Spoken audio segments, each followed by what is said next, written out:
800-878-0700. That number is there, and there are people available to you to pray with you, to listen to whatever your need is, people who are concerned about you and care. So if you have a need today and you'd like someone to pray with you, please go to your phone and call that number.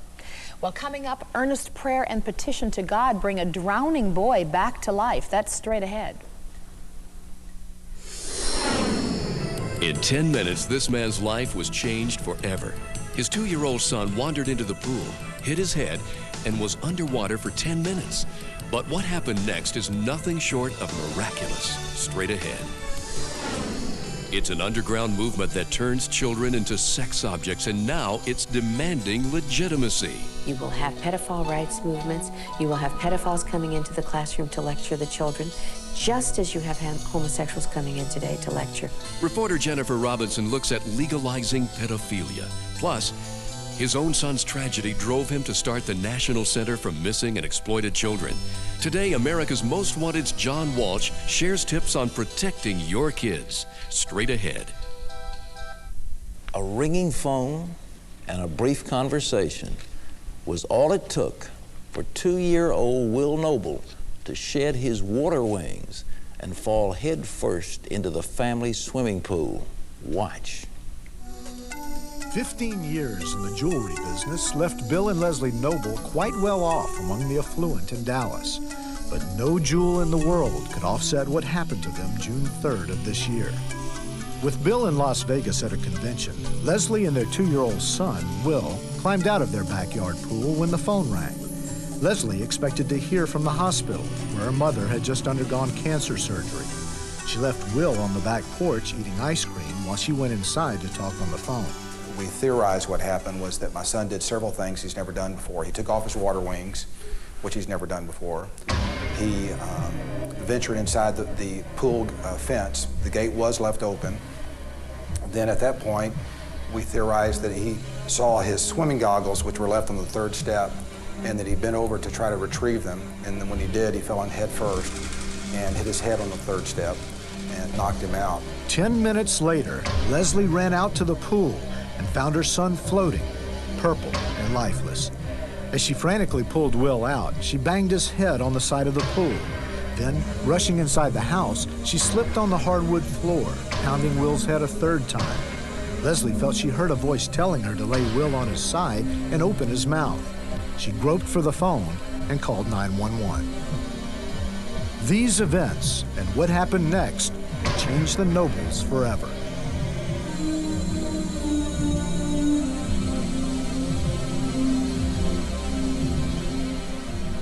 It's a chilling story, and here to tell us the rest of it is little Will's father and mother, Bill and Leslie Noble from Dallas, Texas. Glad to see you both on the 700 show. Well, how did you first learn about this accident? Were you in Dallas at home?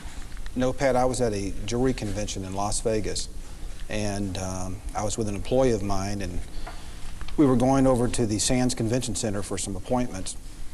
And the first strange thing that happened was I started gagging and choking, and I had to sit down and I loosened my tie and asked this fellow that was with me, I said, I'm not sure what's wrong with me.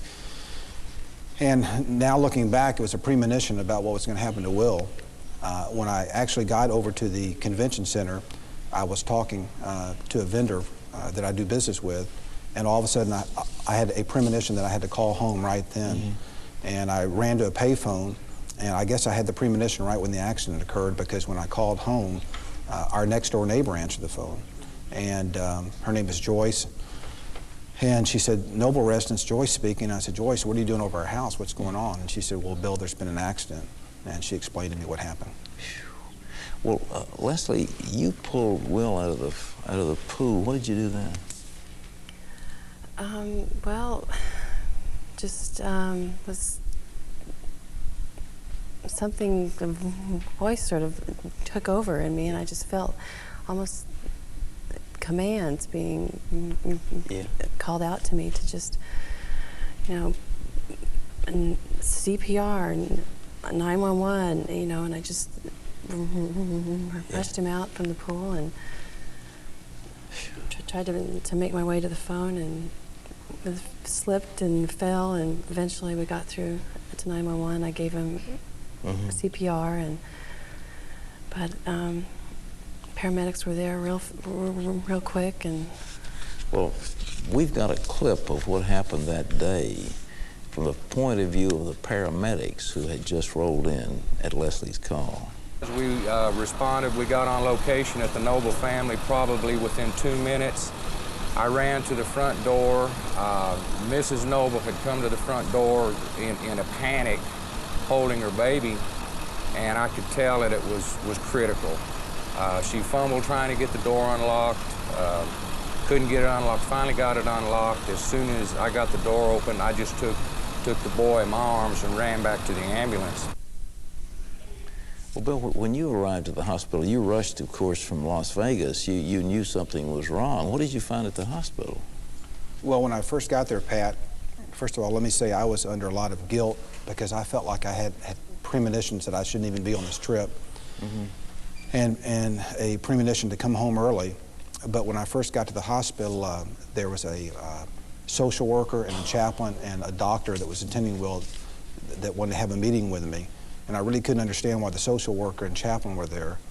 But basically they told me the situation was as grave as it possibly could be, that he took a extreme insult, as they termed it, to the brain, that he was in critical condition, that was very iffy if he would live, and if he did, there was a good chance of severe brain damage. They said that they were concerned that he was coming down with swelling of the brain, also pneumonia. He had pool water and vomit on his lungs. And they also thought at the time, it turned out not to be so, that he had maybe a spinal injury or a broken neck. Did they give any hope at all? No, no hope whatsoever. No hope at all. Well, ladies and gentlemen, there were two pastors of the Nobles who were there at that particular time. Let's see what they had to say. And as I began to pray, I just wept because it was hopeless. It had gone beyond the point of no return. It's one of those times when you feel it's too late. It's too late, it's gone, it's finished. While I was standing there, the nurse came in and said, well, they read up on the computer. It indicates that he's brain dead and his lungs are filled with water and he's not going to be able to recover from this. And when the nurse said that, I said, Father, you need to tell me whether Willie is going to live or whether this is a sickness unto death or this is for your glory. Immediately when I put my hands on him and just touched his little lifeless body, I just knew God was going to do something. Just the peace of God came on me. And as we began to talk and to pray there, we just prayed for him. And I just tried to encourage Leslie. I said, Leslie, God is going to do something here. There's no question about it. You know, it's interesting that I heard about this accident. I just happened to be in Dallas. I called you in the emergency room. We prayed together, but I was one of hundreds who were praying. And did you begin to feel that a miracle was taking place? Well, let me say this, Pat. Because I was under great condemnation when I got there, I really couldn't hear the Lord. I guess when you're under condemnation, it is hard to hear God. And when I first got to the hospital, there were probably about 50 Christian friends of ours from all different churches in Dallas praying for Will. And 2 different Christians came up to me and said, we've been in prayer and the Lord has spoken to us, and your son's going to be healed and restored. Well, you would think that would encourage me, but in the state of mind that I was in, I really got angry on the inside, and I thought, this is not a time for religious rhetoric or any charismatic mumbo-jumbo. You know, don't tell me you've heard from the Lord unless you really have. Yeah.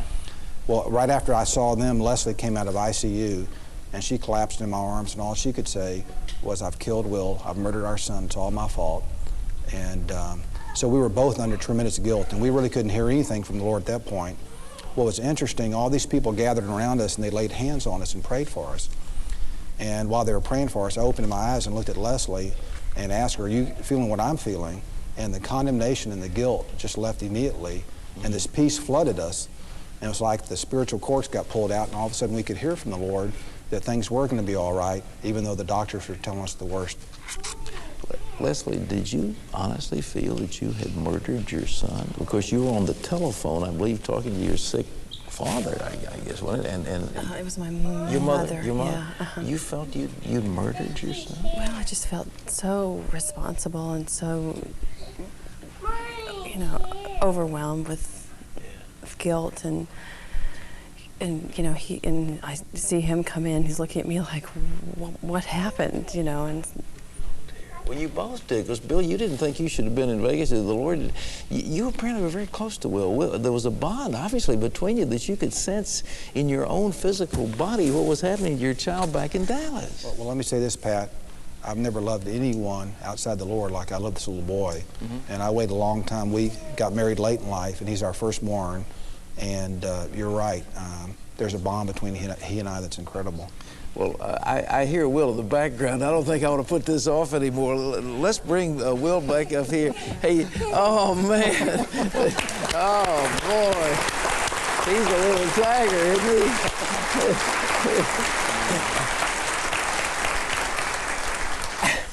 he? He's perfectly all right. He's perfectly all right. No brain damage, nothing? No brain damage. Yeah, you're on TV, Will. Yeah. He's looking for Barney. Oh, Barney, you think Barney's back then? Oh, well, this isn't the station that's got Barney. This has Pat and Terry. I'm sorry, no Barney. Yeah, there. Just as good as Barney. How soon after could he come home?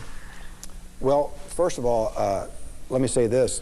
When one of our pastors, Robert Mawiri, prayed for Will, he heard that the Lord said that he would be restored in 72 hours and would be totally healed. And I've known Robert for 14 years, and I know he wouldn't tell me that.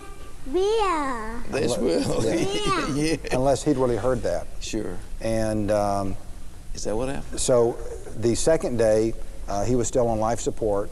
There was a little bit of movement, but the doctors weren't encouraged. They said even in the most severe brain damage cases, there will be some involuntary movement. In fact, one of the doctors told me about a similar case as Will's, where the child didn't come out of it, survived, but was brain damaged. But it was at the end of the third day, just as our pastor heard from the Lord, that he was raised. Yeah. Yes, he was. It took place. Praise God. Has God taught either of you or both of you something special about this? It's almost like Abraham and Isaac. You gave up what was really precious to you, and God gave him back to you. Well, let me say this. You know, one thing that we didn't point out is that this pastor that prayed for him, that heard this word from the Lord, Pat, he had talked me into going to Africa on a missionary trip 11 years ago. And after I came back from this missionary trip, and I was just at the time learning that God still speaks to us and heals, he called me on the phone, and he had lost a young missionary over there on the field from a virus. And he had asked me to fly his body back from Africa. And said the parents lived in Louisiana and they couldn't afford to do so. And I was a little skeptical, and I said, "Are you sure God told you to tell me to do that, not your church or some of your supporters?" And he said, "No, I've heard from the Lord, you're supposed to do it, and there's a great blessing for you down the line." Well, anyway, when he prayed for Will at the hospital, he said the thing that he heard in there after praying for him for 30 minutes was God speak to him and said, "Go tell Bill, just as he brought my son back from Africa, that he flew back, I'm bringing Will back." And the missionary's name was Yule. He was 22 years old. And he said, "Tell Bill that Yule's in my throne room right now interceding for Will. And that the same anointing that was on Yule to spread the gospels on this little boy." Well, years ago when I paid for this young man's body to be flown back from Africa, I never dreamed that it had any association with something that would happen later on. And neither did the pastor. He'd completely forgotten about it. And once I heard that word from the Lord, I knew that God had really spoken, and that was a true prophetic word. You know, ladies and gentlemen, this is one of the most extraordinary miracles. We have something called Today's Miracle we want to send you. This is Prayer Lifts Toddlers from Drowning Trauma. We'll send this to you if you just call in 1-757-420-0700. And this is a little miracle boy down here. He's so you can get a real story. And, you know, before I let Bill Noble leave, you might not understand that Bill Noble is in the high-end jewelry business. He sells very rare diamonds and sapphires and emeralds to wealthy people, and that's your business, isn't it? I mean, you have these beautiful creations. Right. And all that doesn't mean anything. This is what's really, you know. Let me tell you something. All the diamonds in the world wouldn't have been a substitute for what God did for our son. Yes. And, you know, we're just, the reason that we're here is we want to see the Lord glorified and give people hope that God still does heal He still speaks. We were both raised in churches where we weren't taught that. Yeah. And to give people hope. And this much I do know, there are children that are called home for reasons that we don't understand. Sure. But I do know that if God's going to answer a prayer, it's got to be a prayer of a desperate person with no righteousness of his own to stand on. And you're looking at two desperate people right here. So. Bill and Leslie Noble, thank you both for being here. God bless you. Thank you. That was wonderful. And bye-bye, Will. Well, coming up next, an update on the powerful move of God in the former Soviet Union just ahead. Bye-bye, Will. You want to take that flag out? Don't miss the amazing true life story and inspiring teaching in today's Miracle. For your free copy, just dial 1-757-420-0700. That's 1-757-420-0700 and discover God's life-changing power today. It's an underground movement that turns children into sex objects. Now it's demanding legitimacy, and many communities are looking the other way. Reporter Jennifer Robinson looks at legalizing pedophilia. Plus, John Walsh from America's Most Wanted joins us with tips for protecting your children. CBN's World Reach continues. In the CIS, CBN has been planting churches and training pastors. A full report when we return. We're sending this alabaster stone out, by the way. This would be great for your children or grandchildren. I mean, it's a wonderful Christmas story. The highest quality animation. It is really very well done. Well, you know, we're going to have the opportunity through airing this to reach 90% of the homes in America with the story of God's love at Christmas time. And people are always looking for things that they can watch on television during the holiday season that will be an encouragement to their children. Well, so we believe a lot of folks will see this. And those that have VCRs, and most people do these days, you can play it over and over again. The kids love it. We are asking you to help us make it possible to take this message not just to 90% of the homes in America, but also to China, Russia, Israel, India, and other countries. And for your gift of $25 or more to help us with this, we will send you a copy of Alabaster's Song for yourself, for your own family. If you're a grandfather or grandmother, you'd love to share this with your grandchildren, I know. So will you call right now and say, I'd like to be part of making the story of God's love available to children all over the world this Christmas. We'll get this out to you. Well, you have heard about the tragedy of church burnings, that when sparks fly and the physical structures burn up. Well, there's something better than that in the Soviet Union. They're not burning down, they're igniting on fire. Cell churches are being fanned into flame all across the former Soviet Union. Take a look at this very encouraging report. People are tired of superficial answers. They're tired of quick fixes. We feel there will be a great revival in the former Soviet Union. What they are looking for is relationship. And we think it will be because of the churches. And that's what we believe the church is all about. The churches founded in home groups.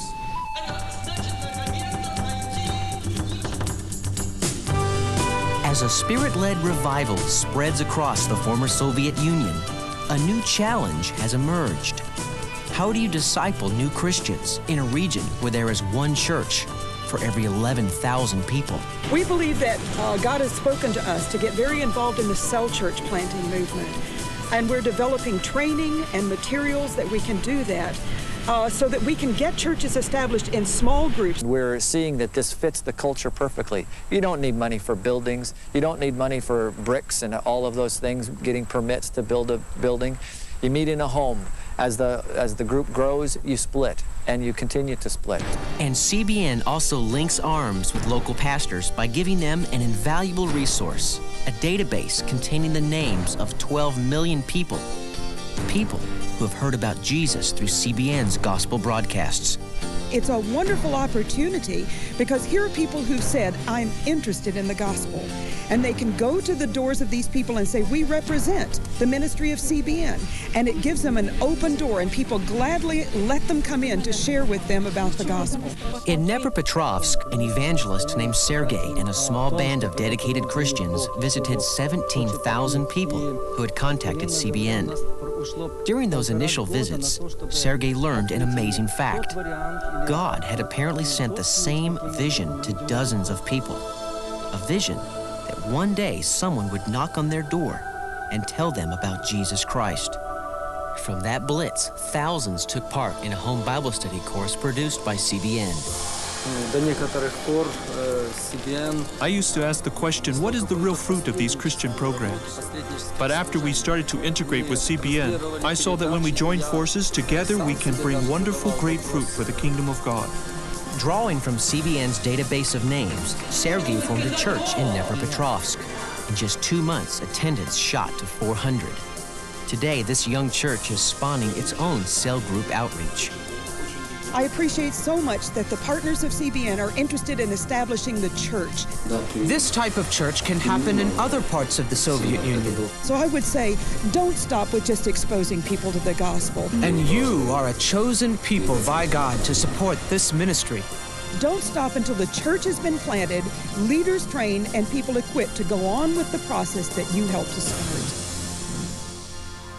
We told you in the summertime that we were going to be starting churches, and these are the kits for a cell church.